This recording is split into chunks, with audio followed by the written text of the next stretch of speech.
എല്ലാ കൂട്ടുകാർക്കും നല്ലൊരു ദിവസം ആശംസിച്ചുകൊണ്ട് നമുക്ക് നേരെ ജാനകിയുടെയും അബിയുടെയും ഇന്നത്തെ നല്ലൊരു വിശേഷം കേട്ടാലോ. അങ്ങനെ ഇന്നത്തെ വിശേഷം നമ്മൾ കാണുന്ന ജാനകി അബിയും കൂടെ സംസാരിച്ചുകൊണ്ടിരിക്കുകയാണ്. ഈ സമയത്ത് അബി ജാനകിയോട് ചോദിച്ചു, നിനക്ക് എന്നോട് ദേഷ്യം ഉണ്ടോ എന്ന് ചോദിക്കാം. എന്തിനാ ഞാൻ അബിയേട്ടനോട് ദേഷ്യപ്പെടുന്നത്? അല്ല, ഞാൻ ഈ കാര്യങ്ങളൊക്കെ മറച്ചു വെച്ചേനെ. അതിനകത്ത് എനിക്ക് ഒരു വിഷമമില്ലെന്ന് പറയാണ്. ഞാൻ ദേഷ്യപ്പെടുന്നത് എന്തിനാ? അതിന്റെ കാര്യമൊന്നുമില്ല. അബിയേട്ടനല്ലേ വിഷമം ഉണ്ടായേക്കുന്നേ. അബിയേട്ടൻ സങ്കടപ്പെടേണ്ട കാര്യമൊന്നും ഇല്ലാന്ന് പറയാം. സങ്കടമൊന്നുമില്ല, പക്ഷെ എന്റെ കൂടപ്പുറപ്പുകൾ എന്നെ തള്ളിക്കളയുവാണോ എന്നൊരു ചിന്ത എന്റെ മനസ്സിലേക്ക് വരുന്നുണ്ട്. അതൊന്നും വേണ്ട. അമലിന്റെ കാര്യം ഒന്ന് ഓർത്ത് നോക്കിയേ. അമല് പൂർവാധികം ശക്തിയോട് കൂട്ടണ്ടേ വീണ്ടും അഭയേട്ടനെ സ്നേഹിച്ചുകൊണ്ടിരിക്കുന്നത്. മുമ്പുള്ളതിനേക്കാൾ കൂടുതൽ സ്നേഹമാണ് ഇപ്പോഴും അമല് അഭയേട്ടനോട് കാണിക്കുന്നത്. അതെനിക്ക് മനസ്സിലാവുന്നുണ്ടെന്ന് പറയാം. പിന്നെ അപർണയുടെ കാര്യം, അപർണയുടെ മൈൻഡ് ആക്കുകയോ വേണ്ട. പക്ഷെങ്കിൽ അജയ് കുറച്ചൊക്കെ ഒരു മുറിവുറുപ്പിലാണ്. അത് കുഴപ്പമില്ല. അജയുടെ അടിസ്ഥാനത്ത് നിരഞ്ജനയുണ്ട്. നിരഞ്ജന നല്ല സ്നേഹത്തോടെ തന്നെയല്ലേ നമ്മളോട് പെരുമാറുന്നേ. പിന്നെ അജയുടെ തെറ്റിദ്ധാരണകളൊക്കെ മാറും. അജയ് അഭയേട്ടനെ അംഗീകരിക്കുന്ന ദിവസം വരുമെന്ന് പറയാം. അധികം വൈകാതെ അത് സംഭവിക്കും. നിരഞ്ജന നമ്മുടെ കൂടെ ഉണ്ടല്ലോ. കുറച്ചുപേരെ നമ്മളെ വെറുക്കുന്ന സമയത്ത് കുറച്ചുപേരെ നമ്മൾ സ്നേഹിക്കുന്നവരും ഉണ്ടെന്നേ എന്ന് പറയാം. അതുകൊണ്ട് അഭയേട്ടൻ എന്തിനാ വേദനിക്കുന്നത്? എനിക്ക് വിഷമമൊന്നുമില്ല. പക്ഷെ എന്റെ കൂടപ്പിറപ്പുകളെ കുറിച്ച് ആലോചിച്ചിട്ടാ ഇത്രയും കാലം ഞാൻ അവർക്ക് വേണ്ടിയിട്ടാണ് ജീവിച്ചേ. അവരുടെ സന്തോഷമായിരുന്നു എന്റെ സന്തോഷം. അതുകൊണ്ടാ, നിനക്കറിയാലോ, അതൊക്കെ എനിക്കറിയാം അഭിയേട്ടാ. അഭിയേട്ടൻ ഇനി അത് പ്രത്യേകിച്ച് പറയേണ്ട കാര്യമുണ്ടോ? കുടുംബത്തിന് വേണ്ടി ജീവിച്ച ആളല്ലേ അഭിയേട്ടന്. അപ്പൊ അഭിയേട്ടന്റെ നന്മ എന്താണെങ്കിലും ഏതെങ്കിലും കാലത്ത് ഈ കുടുംബത്തിലുള്ളവരെ അറിയാതെ പോയില്ല എന്ന് പറയാണ്. പിന്നീട് ജാനകി പറഞ്ഞു, അമ്മയോടൊന്ന് പോയി സംസാരിക്കുക. അമ്മയൊന്നും മിണ്ടണ പോലില്ല. ആരോടും മിണ്ടാതെ മുറിക്കകത്ത് കയറിയിരിക്കുമല്ലേ. ഞാനും അതിനെക്കുറിച്ച് ആലോചിച്ചു. അമ്മയുടെ അടുത്ത് ചെല്ലണം. അമ്മയോട് ഞാനൊന്ന് സംസാരിച്ചിട്ട് വരട്ടെ എന്നും പറഞ്ഞ് അഭി അങ്ങോട്ട് പോവാണ്. ആ സമയം ഉണ്ണിത്താൻ്റെ ആ സമയം തമ്പിയുടെ അടുത്തേക്ക് ഭാര്യ വരുവാണ്. അങ്ങനെ വന്നു കഴിഞ്ഞിട്ട് അവരോട്, അതെ അപർണയെ വിളിച്ചിട്ടുണ്ടായിരുന്നു പറയണ. എന്താ വിശേഷിച്ച്? അല്ല, അവിടുത്തെ കാര്യങ്ങളൊക്കെ ഓരോന്ന് പറയുമായിരുന്നു അളകാപുരിയിലെ. ഇപ്പൊ ആ പ്രഭാവതിയും സൂര്യനാരായണൻ തമ്മിൽ രണ്ടും മുറിയിലാണ് പോലും. രണ്ടുപേരും പരസ്പരം സംസാരിക്കാറ് പോലും ഇല്ലെന്ന്. ഈ വയസ്സനാം കാലത്തെ ഒരു കഷ്ടപ്പാടുകളും ബുദ്ധിമുട്ടുകളും ഒക്കെ ഇതിന്റെ വല്ല കാര്യം ഉണ്ടായിരുന്നോ? ആ റിസോർട്ടിന്റെ പേരിൽ ഇപ്പൊ ഈ പ്രശ്നങ്ങളെല്ലാം ഉണ്ടായേക്കെന്ന് പറയണേ. അല്ല, ആ റിസോർട്ട് എഴുതി കൊടുത്തോർത്ത് ഇപ്പൊ എന്തായിരിക്കണേ? അതെ, റിസോർട്ട് എഴുതി കൊടുത്തോണ്ടല്ല കുഴപ്പം. ഇത്രയും കാലം അബിയെ സ്വന്തം മോനായിട്ടല്ലേ അവര് വളർത്തിക്കൊണ്ടുവന്നേ, സൂര്യനാരായണന്റെ ഭാര്യ. പക്ഷെ ഇപ്പോഴല്ലേ ഈ സത്യങ്ങളൊക്കെ പുറത്തറിയുന്നേ. ഇതാരും പ്രതീക്ഷിച്ച കാര്യമല്ലോ എന്ന് പറയാണ്. എന്നാലും അതിന് പേര് ഇത്തരം പ്രശ്നങ്ങൾ ഉണ്ടാകേണ്ട കാര്യമുണ്ടോ? ഓഹോ, അപ്പൊ അങ്ങനെയല്ലേ? എന്നാൽ ഞാൻ നിന്നോടൊന്ന് ചോദിച്ചോട്ടെ. നിനക്കാണെങ്കിൽ അങ്ങനെ ഒരു ആള് ഉൾക്കൊള്ളാൻ കഴിയുമോ? കാരണം ഞാന് എന്റെ കുഞ്ഞാന്നും പറഞ്ഞ് എന്റെ ഒരു കുഞ്ഞിനെ നിന്റെ കയ്യിലേക്ക് കൊണ്ടു തന്നിട്ട് നിന്റെ കുഞ്ഞാന്നും പറഞ്ഞ് വളർത്തണമെന്ന് പറഞ്ഞിട്ടുണ്ടെങ്കിൽ നിനക്കതിന് സാധിക്കുമോ? പക്ഷെ പ്രഭാവതി അതല്ലേ ചെയ്തേ. ഇത്രയും കാലം ആ രഹസ്യം ഉള്ളിൽ ഒഴിപ്പിച്ച് സ്വന്തം മോനെ പോലെ, താൻ പ്രസവിച്ച് വളർത്തിയ മോനെ പോലെ അബീനെ നോക്കിക്കൊണ്ടിരുന്നേ. അപ്പൊ ആ സത്യങ്ങളൊക്കെ അബിയുടെ സഹോദരന്മാർ അറിഞ്ഞപ്പോ അവർക്ക് സഹിച്ചില്ല. അപ്പൊ അതിന്റെ പേര് കുറെ പ്രശ്നങ്ങളൊക്കെ ഉണ്ടായി. ഇത് കേട്ട് കഴിഞ്ഞപ്പോഴത്തേനും പെട്ടെന്ന് അപർണയുടെ മമ്മി പറഞ്ഞു, അതെ എനിക്ക് സഹിക്കാൻ പറ്റില്ല. ഞാനാണെങ്കിൽ ഇങ്ങനൊരു കുഞ്ഞിനെ ഞാൻ നോക്കത്തില്ല. എന്തിനേറെ പറയാം, തമ്പിയായിട്ട് വേറൊരു പെണ്ണുമായിട്ടൊരു ബന്ധം ഉണ്ടെന്ന് പറഞ്ഞപ്പോലും എനിക്ക് അത് സഹിക്കാൻ പറ്റുന്ന കാര്യമല്ല. അത്രയ്ക്ക് വല്ല വിശാല മനസ്കതയുള്ള ഒന്നും ആളൊന്നും അല്ല ഞാനെന്ന് പറയണം. അതാണ് ഞാനും പറഞ്ഞത്. ഒരു കാര്യം ചെയ്യാം, തമ്പിയായിട്ട് അവിടെ ചെന്ന് സൂര്യനാരായണനോട് സംസാരിച്ചാലോ? കൊള്ളാം. ഞാൻ അങ്ങ് ചെന്നിട്ടുണ്ടെങ്കിൽ ഇപ്പം എന്നെ അങ്ങോട്ട് വരവേൽക്കുമല്ലേ. അല്ലെങ്കിൽ തന്നെ അപർണേനെ ഇളക്കി വിട്ടാൽ ഞാനാന്നുള്ള കാര്യം സൂര്യക്ക് അറിയായിരിക്കും. ഞാനാണ് ഈ സത്യങ്ങളൊക്കെ കണ്ടുപിടിച്ചു കൊടുത്തതെന്ന്, അല്ലെങ്കിൽ വേറെ ആരാ ഇതൊക്കെ ചെയ്യുന്നതെന്ന് നന്നായിട്ടറിയാം. അതുകൊണ്ട് ഒരു കാരണവശാലും എനിക്ക് അങ്ങോട്ട് പോകാൻ പറ്റില്ലെന്ന് പറയണം. ഇനി വരുന്നിടത്ത് വെച്ച് കാണാം നമ്മുടെ മോളുടെ ജീവിത. കാരണം അവൾ അതിന്റെ ഇടയ്ക്ക് കിടന്ന് പെട്ടുപോകുന്നു പറയണം. അതെന്നോർത്ത് നീ പേടിക്കണ്ട. അവൾക്ക് എന്താണെന്ന് നിൽക്കാനറിയാം, കള്ളത്തരം പഠിക്കാനറിയാം. കള്ളത്തരം ചെയ്യാമെങ്കിൽ അത് അവിടെ പിടിച്ചു നിൽക്കാനുള്ള ബുദ്ധിയും ബോധമൊക്കെ അവൾക്കുണ്ട്. അതുകൊണ്ട് ആ കാര്യത്തിൽ നിനക്കൊരു പേടിയും വേണ്ടെന്ന് പറയണം. പക്ഷേങ്കിൽ അവരുടെ മനസ്സ് പെറ്റമ്മയല്ലേ. പെറ്റമ്മയുടെ മനസ്സിലല്ലേ മക്കളെ കുറിച്ചുള്ള ആദികളും വ്യാധികളും ഒക്കെ ഉണ്ടാവുള്ളൂ. അത് നല്ലവണ്ണം അവരുടെ മനസ്സിലുണ്ടായിരുന്നു. ഈ സമയം അഭി നേരെ പ്രഭാവതിയുടെ മുറിയിലേക്ക് ചെല്ലുവാണ്. മുറിയിൽ ചെന്ന് കഴിയുമ്പോൾ പ്രഭാവതി ഒന്നും മിണ്ടായിരിക്കുകയാണ്. പിന്നീട് അഭി എന്നിട്ട് ആ കൈയും കൊണ്ട് എടുത്ത് ചോദിച്ചു, എന്നോട് വെറുപ്പാണോ അമ്മയ്ക്കെന്ന് ചോദിക്കുക. വെറുപ്പോ എന്തിനാ? അല്ല, ഇനി അമ്മയ്ക്കൂടെ എന്നെ വെറുപ്പാണോ? അത് മാത്രം എനിക്ക് അറിഞ്ഞാൽ മതി എന്ന് പറയാം. നിന്നെ എനിക്ക് വെറുക്കാൻ പറ്റുമോ അഭി? ഞാൻ നിന്നെ അങ്ങനെയാണോ കണ്ടിരിക്കുന്നത്? ഇത്രയും കാലം ഞാൻ നിന്നെ അങ്ങനെയാണോ വളർത്തിയത്? എന്റെ മക്കളെ പോലെ നിന്നെ സ്നേഹിച്ചു പിടിച്ചില്ലേ. പലപ്പോഴും അമ്മ എല്ലാവരുടെയും മുന്നിട്ട് നിന്നെ കുറ്റപ്പെടുത്തുന്ന സമയത്ത് ഞാൻ നൊന്ത് പ്രസവിച്ച് എന്റെ മോനെ നീന്ന് വരെ ഞാനെനിക്ക് വിളിച്ചു പറയേണ്ടതായിട്ട് വന്നിട്ടുണ്ട്.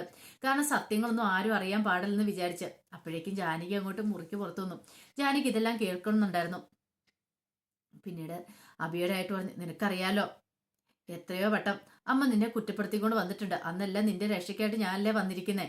പിന്നെ നിനക്ക് ജാനകിനെ ഇഷ്ടമാണ്, അവളെ കല്യാണം കഴിക്കാൻ പോവാന്ന് അറിഞ്ഞു കഴിഞ്ഞപ്പോൾ ഞാൻ ഇതിലൊന്നും പറഞ്ഞില്ല. അത് മാത്രമല്ല, അതിനുശേഷം ഞാൻ ഈ സത്യങ്ങളൊക്കെ തുറന്നു പറയട്ടെ അമ്മയെന്ന് പറഞ്ഞപ്പോൾ ഞാൻ പറഞ്ഞു വേണ്ട മോനെ പറയണ്ട, നാളെ ഒരു പ്രശ്നത്തിന് ഇടയാക്കും, അതുകൊണ്ട് നീ അത് പറയാനും പോയില്ല. ഇത് കൂടുതൽ എങ്ങനെയാണ് ഞാൻ ചേർത്ത് പിടിക്കുന്നത്? എന്റെ സ്വന്തം മക്കളെ പോലെ തന്നെയല്ലേ ഞാൻ നിന്നെ കരുതിയത്. ഇത് കേട്ടത് അഭി പറഞ്ഞു എനിക്കറിയാമേ, അമ്മയുടെ മനസ്സിന്റെ വേദന എനിക്കറിയാം എന്ന് പറഞ്ഞാൽ കൈയെടുത്ത് പിടിച്ച് കയ്യിലേക്ക് തലവെച്ച് കരയുവാണ്. അമ്മ എന്നെ സ്വന്തം പെറ്റമ്മയെ പോലെ അമ്മയെ സ്നേഹിച്ചതെന്ന് എനിക്ക് നന്നായിട്ട് മനസ്സിലാവുന്നുണ്ട്. പക്ഷെ അന്ന് നിന്റെ അച്ഛന് മനസ്സിലാക്കാൻ പറ്റിയില്ലോടാ മോനെ എന്ന് പ്രഭാവതി പറയാ. അദ്ദേഹത്തിന് മനസ്സിലാക്കാൻ പറ്റുമായിരുന്നെങ്കിൽ ഈ ചതി ചെയ്യുമായിരുന്നോ? നിനക്ക് നിന്റെയും ജാനകിയുടെ പേരിൽ ആ റിസോർട്ട് എഴുതി വെക്കുമെന്ന് പറഞ്ഞാൽ ഈ അമ്മ എതിരെന്തേലും പറയോ? ഒരിക്കലും പറയില്ല. പകരം അച്ഛൻ എന്താ ചെയ്തേ? ആരോടും ഒരു വാക്ക് പോലും പറയാതല്ലേ ചെയ്തേ? അപ്പൊ അതെന്നെ വഞ്ചിക്കുന്നതിന് തുല്യമല്ലേ? അതിന് മാത്രം എന്ത് തെറ്റാണോ മോനെ ഞാൻ നിന്റെ അച്ഛനോട് ചെയ്തേന്ന് ചോദിക്കാം. അല്ല അത് പിന്നെ അമ്മേ വേണ്ട, അദ്ദേഹത്തിന് ഇപ്പൊ ഞാൻ അന്യ സ്ത്രീയെ. പക്ഷെ എങ്കിൽ ഇന്ന് വരെ ഞാനൊന്നും വിചാരിച്ചിട്ടില്ല കുഞ്ഞിനെ കൊണ്ടൊന്ന് നോക്കാൻ നീയിപ്പോ സ്വന്തം മോനെ പോലെ സ്നേഹിക്കണമെന്ന് പറഞ്ഞ അന്ന് തൊട്ട് ഞാൻ എന്റെ സ്വന്തം ചോരയെ അതുപോലെ ഞാൻ നിന്നെ സ്നേഹിച്ച് ഇവിടം വരെ എത്തിച്ച് നിനക്കതറിയാലോ. അതൊക്കെ എനിക്ക് അറിയാമെന്ന് പറയണ അമ്മ തന്നെ ഒന്ന് ഓർത്ത് വെക്കേ. അമ്മ പലവട്ടം എന്നോട് പറഞ്ഞിട്ടില്ലേ എന്റെ അക്കൗണ്ട് കണ്ട് അക്കൗണ്ട് കാലിയാ, ഇതിനകത്ത് ഒരു പൈസ പോലും ഇല്ലോടാ, നാളെ എന്തെങ്കിലും ആവശ്യം നീ എങ്ങനെ ജീവിക്കും എന്ന് അമ്മ പലവട്ടം ചോദിച്ചിട്ടില്ല എന്നോട്. കാരണം അന്നും ഇന്നും ഞാൻ സ്വത്തിനോടോ പണത്തിനോടോ എനിക്കൊന്നും മോഹമില്ല. ഞാൻ ഈ കുടുംബത്തിലുള്ളവരെ സ്നേഹിച്ചേ, ഈ വീട്ടുകാരെ സ്നേഹിച്ചേ, എൻ്റെ അമ്മേനെ ഞാൻ സ്നേഹിച്ചേ. അതിലപ്പുറം എനിക്ക് സ്വത്ത് വേണമെന്നോ പണം വേണമെന്നോ ഒരു മോഹമില്ലായിരുന്നു പറയാണ്. ജീവിച്ചു പോണം, അളകാപുരിയുടെ തണലിൽ കഴിയാനായിരുന്നു എനിക്കിഷ്ടം. അളകാപുരിയെക്കാളും ഒരിക്കലും വളർന്നു പോകാനായിട്ട് ഞാൻ ആഗ്രഹിച്ചിരുന്നില്ല. എല്ലാവരെയും ഒന്നിപ്പിച്ച് ഒരു കൊടക്കീഴിൽ കൊണ്ടാനായിരുന്നു ഞാൻ ഇന്നും ആഗ്രഹിച്ചിരുന്നതെന്ന് പറയണം. ദേട്ടൻ പ്രഭാവം തെളിഞ്ഞു. അതൊക്കെ എനിക്ക് അറിയാൻ മോനെന്ന് പറയണം. എന്നിട്ടും ഞാൻ ഒറ്റപ്പെട്ടു പോകുന്ന ഒരു ഫീലിംഗ് എനിക്ക് തോന്നും അമ്മേ. ഞാൻ ആരും അല്ലാത്ത പോലെ മനസ്സിന് അത്രമാത്രം വിഷമങ്ങളും ബുദ്ധിമുട്ടുകളും ഉണ്ടെന്ന് പറയണം. ദേ നീ ഇതൊന്നും ഓർത്ത് വിഷമിക്കേണ്ട, ധൈര്യമായിട്ടിരിക്കുക, സങ്കടപ്പെടണ്ട മോനെ എന്നും പറഞ്ഞുകൊണ്ട് അഭിനെ ആശ്വസിപ്പിക്കുവാണ്. അഭിക്കാണ് സങ്കടം സഹിക്കാൻ പറ്റുന്നുണ്ടായിരുന്നില്ല. പിന്നീട് അഭി മുറിയിലേക്ക് വന്നു കഴിയുമ്പോഴത്തേനും ജാനകി പറഞ്ഞു എത്രയെന്ന് പറഞ്ഞാലും പെറ്റമ്മയുടെ അത്രയും വരത്തില്ലോ പോറ്റമ്മയെന്ന് പറയാം. ഏയ് അങ്ങനെയൊന്നുമില്ല ജാനകി എന്ന് പറയാണ്. എനിക്ക് അങ്ങനെ തോന്നുന്നുണ്ട് അഭിയേട്ടാ. ഒരു പക്ഷേങ്കിൽ അഭിയേട്ടന് സ്വന്തം പെറ്റമ്മയായിരുന്നെങ്കിൽ ഇങ്ങനെയൊക്കെ സംഭവിക്കുമായിരുന്നോ? ഉണ്ടായിരുന്നെങ്കിൽ ഇങ്ങനൊന്നും സംഭവിക്കില്ലായിരുന്നു. അല്ല അഭിയേട്ടന് അതിനെക്കുറിച്ച് അറിയാവോ? അഭിയേട്ടൻ്റെ അമ്മേനെ കുറിച്ചുള്ള കാര്യങ്ങളൊക്കെ അഭിയേട്ടന് അറിയാമെന്ന് ചോദിക്കാം. എനിക്ക് കൂടുതലായിട്ടൊന്നും അറിയത്തില്ല. കാരണം ഈ കാര്യങ്ങളൊക്കെ എൻ്റെ അമ്മ പ്രഭാവതിയമ്മ അല്ലെന്ന് അറിയുന്ന പോലും ഞാൻ മുത്തശ്ശിയുടെ നാവിൽ തുമ്പിന്ന. കാരണം എൻ്റെ ചെറുതിലെ തൊട്ട് മുത്തശ്ശി ഓരോ കുറ്റപ്പെടുത്തലുകൾ വിടുത്തായിരുന്നു. അങ്ങനെ ഒരു ദിവസം ഇങ്ങനെ പറഞ്ഞു വന്നപ്പോഴാണ് ഇങ്ങനെ മുത്തശ്ശി ഇങ്ങനെ ഓരോ കാര്യങ്ങളൊക്കെ വിളിച്ചു പറയുന്നത്. അന്ന് ഞാൻ ഈ കാര്യങ്ങളൊക്കെ അറിഞ്ഞ് എൻ്റെ അമ്മ പ്രഭാവതി അമ്മയല്ലെന്നുള്ള സത്യം. പിന്നീടാണ് ഞാൻ ആ കാര്യം അറിയുന്നത്. എൻ്റെ അച്ഛന് എവിടെ ജോലിക്ക് പോയ സമയത്ത് അവിടെയുള്ള ഒരു തൊഴിലാളിയുടെ മകളെ ഇഷ്ടപ്പെട്ടു. അങ്ങനെ ഇഷ്ടപ്പെട്ട് അവർ തമ്മിൽ കല്യാണം കഴിച്ചു. പക്ഷേ ഈ സമയത്ത് സുമംഗലാമ്മ എൻ്റെ ഇപ്പോഴത്തെ അമ്മേനെ പ്രഭാവതി അമ്മേനെ ഇവിടെ ആലോചിച്ച് ഉറപ്പിച്ച് വെച്ചേക്കുമായിരുന്നു അച്ഛന് വേണ്ടി. പക്ഷേ ഈ കാര്യങ്ങളൊക്കെ അറിഞ്ഞു കഴിഞ്ഞപ്പോഴത്തേനും മുത്തശ്ശിക്ക് സഹിച്ചില്ല. പിന്നീട് മുത്തശ്ശി അച്ഛനെ തിരിഞ്ഞു പോലും നോക്കിയിട്ടില്ല. പക്ഷേ അങ്ങനെ എൻ്റെ അമ്മ ഗർഭിണിയായി പ്രസവത്തിന് ശേഷം അമ്മ മരിച്ചതിന് ശേഷമാണ് അച്ഛനെ തിരിച്ചു വിളിച്ച് വീട്ടിലേക്ക് പോലും കയറ്റിയത്. കാരണം അമ്മയുടെ മനസ്സിൽ അന്ന് അപ്പച്ചി ഒളിച്ചു പോയ കാര്യങ്ങളൊക്കെ ഉണ്ടായിരുന്നു.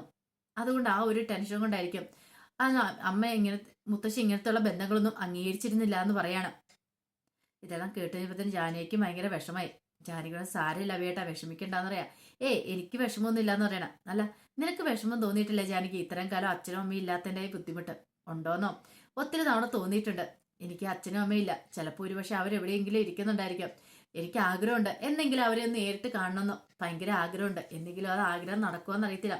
അങ്ങനെ അച്ഛനും അമ്മയും ഭൂമിയിൽ ഉണ്ടോയെന്ന് പോലും എനിക്ക് അറിയില്ല എന്ന് പറയണം.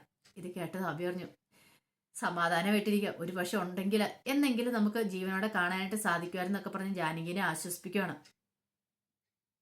പിന്നീട് ശരണ്യെ കാണാനായിട്ട് ഹണി റോസ് ചെല്ലുവാണ്. അങ്ങനെ ഹണി റോസ് ചെല്ലുന്ന കഴിയുമ്പോഴത്തേക്കും ശരൺ ചോദിച്ചു എന്താ എന്നെ കാണണമെന്ന് പറഞ്ഞാൽ എന്താന്ന് ചോദിക്കുകയാണ്. അല്ല ശരണ്യെ എനിക്ക് സഹായിക്കാൻ പറ്റും. ഞാൻ പോകുന്നതിന് മുമ്പ് എന്താണെങ്കിലും ശരണ്ന്റെ നിരപരാധിത്വം ഞാൻ അമൃതയുടെ മുന്നിൽ വെളിപ്പെടുത്തിയിരിക്കുന്നു പറയണം. ഇനി അങ്ങനെ വെളിപ്പെടുത്തിയിട്ടും കാര്യമുണ്ടെന്ന് തോന്നുന്നില്ല. ഞങ്ങളുടെ കേസൊക്കെ ഡിവോഴ്സിന്റെ വക്കിലേക്ക് എത്തിയിരിക്കുക. കാരണം അധികം വൈകാതെ തന്നെ മിക്കവാറും ഞങ്ങൾ ഡിവോഴ്സ് ആവുമെന്ന് പറയാണ്. ഇത് കേട്ടുകഴിഞ്ഞപ്പോഴത്തേനും ഹണി റോസ് പറഞ്ഞു ഞാൻ മൂലം ഉണ്ടായ പ്രശ്നങ്ങളൊക്കെ ഞാൻ മൂലം പരിഹരിച്ചോളാന്ന് പറയാണ്. ഞാനിപ്പോൾ ഇങ്ങോട്ട് വന്നു തന്നെ അറിയാലോ, അജയ് ഞാൻ തമ്മിൽ സ്റ്റാർട്ടപ്പ് തുടങ്ങാനായിട്ട് ആരംഭിച്ചിട്ടുണ്ട്. അപ്പോൾ അതിന് കുറച്ച് പണത്തിന്റെ കാര്യം വേണം. അപ്പോൾ അതിന് വേണ്ടി അജയ് ഉണ്ടാക്കി തരാമെന്ന് പറഞ്ഞിട്ടുണ്ട്. അജയുടെ ഭാഗത്തുനിന്ന് അജയ് തരണ്ട, ഞങ്ങൾ തുല്യ പങ്കാളിത്തമാണ് രണ്ടുപേർക്കും. ഇത് കേട്ട് കഴിഞ്ഞപ്പോഴത്തേനും ശാരൻ പറഞ്ഞു എന്ത് ഭാവിച്ചാ അതിന് അജയുടെ കയ്യിൽ എവിടുന്നാ പണം ഇരിക്കുന്നത്? അവൻ്റെ ഈ പണമൊന്നും ഇല്ലെന്ന് പറയണം. ശരണിന് എന്തറിയാം, പണം ഉണ്ടാക്കാനായിട്ട് അജയ് പണ്ടേ മിടുക്കനാന്നറിയാലോ. അങ്ങനെ ഒരു കാര്യം അവൻ ചെയ്തു വെച്ചിട്ടുണ്ട്. ഇപ്പോഴാണെങ്കിൽ കുടുംബത്തിൽ അടങ്ങുന്ന പ്രശ്നങ്ങളൊക്കെ ഉണ്ടല്ലോ. എന്ത് പ്രശ്നങ്ങൾ? അപ്പൊ ഇതൊന്നും ശരൺ അറിഞ്ഞില്ലേ നിൽക്കും? ഇല്ലാന്ന് പറയണം. അതെ, ഒരു റിസോർട്ട് അബിയുടെയും ജാനകിയുടെയും പേരില് ഇത് സൂര്യനാരായണൻ എഴുതി വെച്ചിട്ടുണ്ട്. അതിനെ ചൊല്ലി കുടുംബത്തിൽ കലഹമുണ്ടായി. അതിന്റെ ഇടയ്ക്ക് അതിനേക്കാളും വലിയ ട്വിസ്റ്റ്, അബിയാണെങ്കിൽ വളർത്തുമകനാന്നുള്ള സത്യം. വളർത്തുമകൻ എന്ന് പറഞ്ഞാല് സൂര്യനാരായണന്റെ ആദ്യ ഭാര്യയിലുള്ള മകനാണ് അബി.